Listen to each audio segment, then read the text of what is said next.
विधान भवन कार्यालयाच्या अधिकृत साईटवर एका अज्ञात व्यक्तीनं विधानसभा बॉम्ब न उडवून देण्याच्या धमकीचा ईमेल पाठवलाय। या ईमेलमध्ये काय म्हटलंय तर या ईमेलमध्ये मुंबईतली मेट्रो, शेअर बाजारसह मुंबईतली 4 ठिकाणं बॉम्ब न उडवून देण्याची धमकी या ईमेलमध्ये देण्यात आलेली आहे। धमकीचा हा ईमेल आल्यानंतर विधान भवन परिसरात पोलिसांनी सर्च ऑपरेशन सुरू केलं। सध्या विधान भवनातल्या कर्मचाऱ्यांना बाहेर काढण्यात आलेलं आहे। सर्च ऑपरेशन होईपर्यंत कुणालाही आत सोडलं जाणार नाही असं पोलिसांकडून सांगण्यात आलेलं आहे।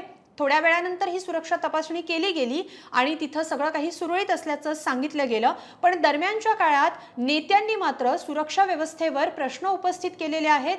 या सगळ्या धमकीच्या ईमेल नंतर नेत्यांनी काय म्हटलेलं आहे त्या प्रतिक्रिया आधी आपण पाहूयात। आमच्या देशाच्या शीर्षस्थ नेतृत्वाने आम्ही इस्रायल बरोबर आहोत अशा प्रकारची घोषणा केली आणि त्यामुळे नेमकी भूमिका भारताची इराणच्या संदर्भात काय आहे हे स्पष्ट होताना कुठेही दिसत नाही। अशा स्थितीमध्ये असे ईमेल ज्यावेळेस येतात त्यावेळेस माणसाला स्वाभाविक आहे की कुठले अनुचित आणि मोठी घटना घडू नये म्हणून सरकारने या संदर्भात फार काळजी घेतली पाहिजे। सरकारने दक्ष राहिलं पाहिजे आणि या पलीकडे जाऊन जे आज सुरू आहे त्यावर 4 ठिकाणं जे काही टार्गेट करायचं ठरवलं आहे तर मला वाटतं या ईमेल आल्यानंतर आमचं इंटेलिजन्स खूप स्ट्रॉंग आहे आणि ते काही आजकाल आम्ही कागदावर स्ट्रॉंग आहे, आता इंटेलिजन्स भारताचं फार मजबूत होतं।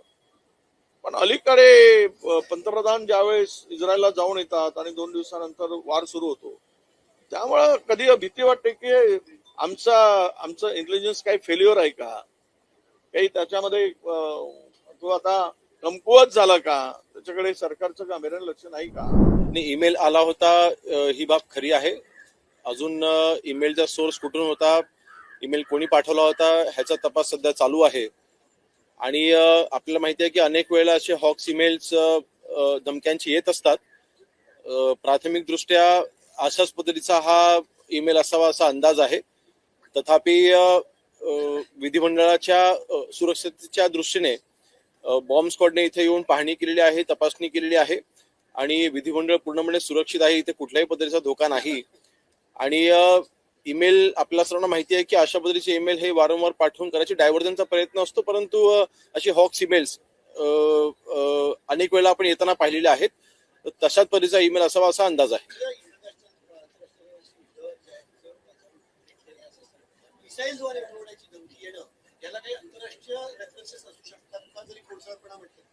नाही बघा, तसं कशाही पद्धतीचं असं मिसाईलने उडवणं म्हणजे भारतावरती हल्ला करणं मला वाटतं आंतरराष्ट्रीय दृष्ट्या जे काही आपलं राजकीय वलय आहे तशी शक्यता अतिशय कमी आहे।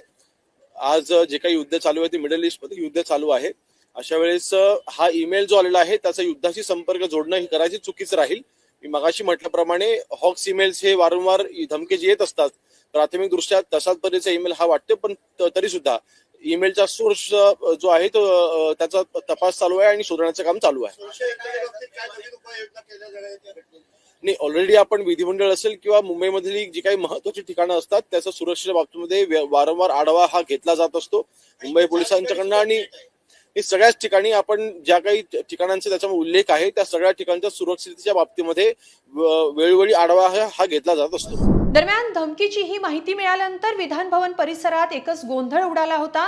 तातडीनं पोलिसांनी पावलं उचलली आणि विधान भवनातले कर्मचारी, अधिकारी आणि जे नागरिक येत असतात त्यांना सगळ्यांना बाहेरच थांबण्याची विनंती केली गेली। कुणालाही आत सोडलं गेलं नाही, त्यामुळे इमारतीबाहेर एकच गर्दी झाल्याचं चित्र पाहायला मिळालं। पोलिसांनी बॉम्ब शोधक पथक आणि स्निफर डॉगच्या माध्यमातून विधान भवन परिसरात सर्च ऑपरेशन राबवलं। या सगळ्यामध्ये एकच गोंधळ उडाला, एकच खळबळ उडाली। सध्या इराण आणि अमेरिकेचं युद्ध सुरू आहे आणि या सगळ्या पार्श्वभूमीवर भारताची भूमिका जागतिक स्तरावर महत्त्वाची मानली जाते आणि या सगळ्याचा संबंध या ईमेलशी जोडला जातोय। त्यामुळे मुंबईमध्ये किंवा भारतामध्ये अशा प्रकारचे हल्ले होणार का अशी चिंता व्यक्त केली जाते आणि त्यातच विधान भवन सारखा परिसरात बॉम्ब न उडवून देण्याची धमकी देण्यात आल्यानं एकच खळबळ उडाली आहे। सरकारकडून आता याबाबत काय उत्तर दिले जात आहे ते पाहणं महत्त्वाचं आहे।